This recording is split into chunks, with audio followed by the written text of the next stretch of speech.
To Brussels now, where EU Foreign Policy Chief Kaja Kallas is proposing far-reaching sanctions on Israel in response to Israel's war in the Gaza Strip and other actions against the Palestinian population.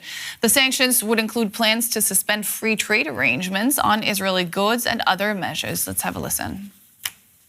Today, I presented a robust package of sanctions of Hamas terrorists, extremist ministers in the Israeli government, and violent settlers and entities supporting the impunity going on in the West Bank. The Commission adopted a proposal to partially suspend trade concessions, and I want to be very clear. The aim is not to punish Israel. The aim is to improve the humanitarian situation in Gaza. Kaja Kallas speaking there earlier today. And to take a closer look, I'm joined now by our Middle East analyst, Shani Rosanes. Shani, how has the Israeli government responded to these news coming out of Brussels? Well, so far we've seen an official response only by a foreign minister talking about Israel reserves the right to respond, basically a very, somewhat of an indirect threat. But when we look at what possibilities are there for Israel when it comes to responding, they're quite limited, because if it comes to economic retaliatory sanctions, that makes actually no sense for Israel, especially after 2 years of war when it's becoming very much isolated. And so the economy needs that connection. It needs the connections with Europe, which is the closest and most important ally for trade for Israel. So that's one thing. And then on a political spectrum, what we've been seeing about the European responses to the war and to the escalation that we've been seeing is again and again Israel is hinting at annexation of the West Bank, or at least changing the status of some parts of the West Bank. They have, according to the Oslo Accords, the West Bank is divided to several zones. Each one has different regimented and connection to independence or control of the Palestinian Authority or the military. So basically changing the status of some of them to basically have them under Israeli control and not under Palestinian Authority control. So this is somewhat of a veiled threat we've been hearing from Israel in the last weeks. Again, I think de facto for Palestinians on the ground, definitely what we've been seeing in the escalation in the West Bank, it makes very little difference.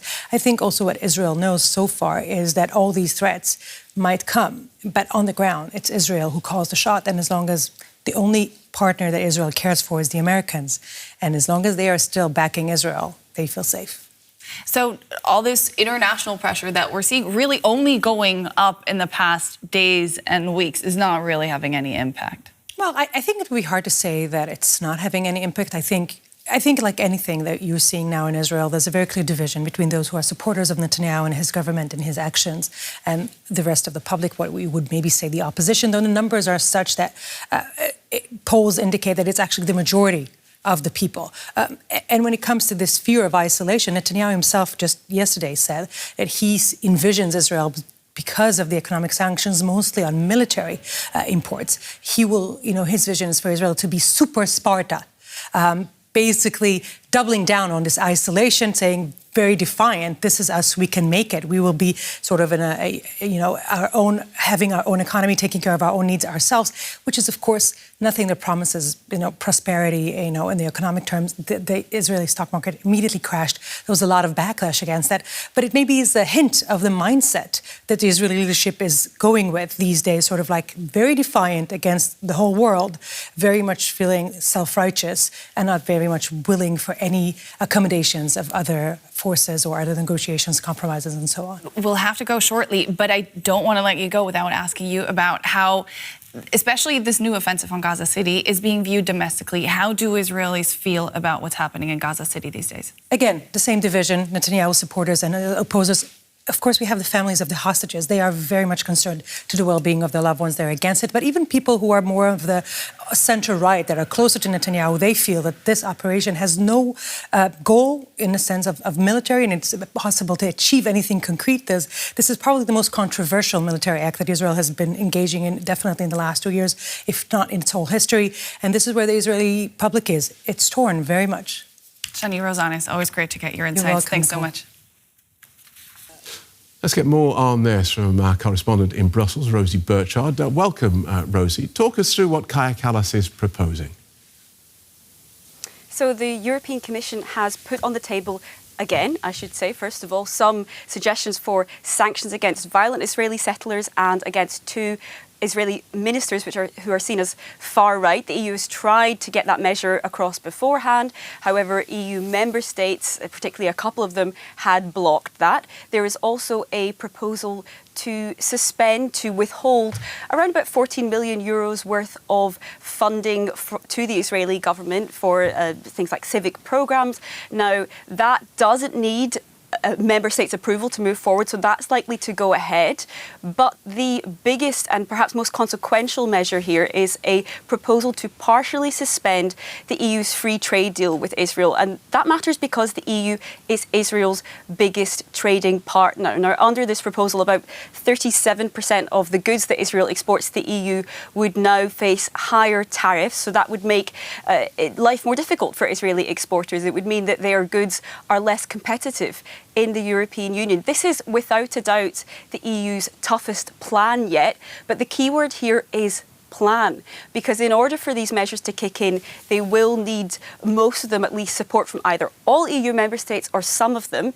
And Germany has been really a key holdout here. The German government has been pretty sceptical of EU-level measures against the Israeli government so far, instead pointing to Germany's own restrictions, for example, on some arms exports to Israel, saying those are more effective. So in a way, Brussels is kind of laying down the gauntlet to Berlin here, and all eyes will be on the German government to see how they respond. So far, they said they have not taken a final decision, though in the past they have been pretty hesitant to back such bloc-wide measures.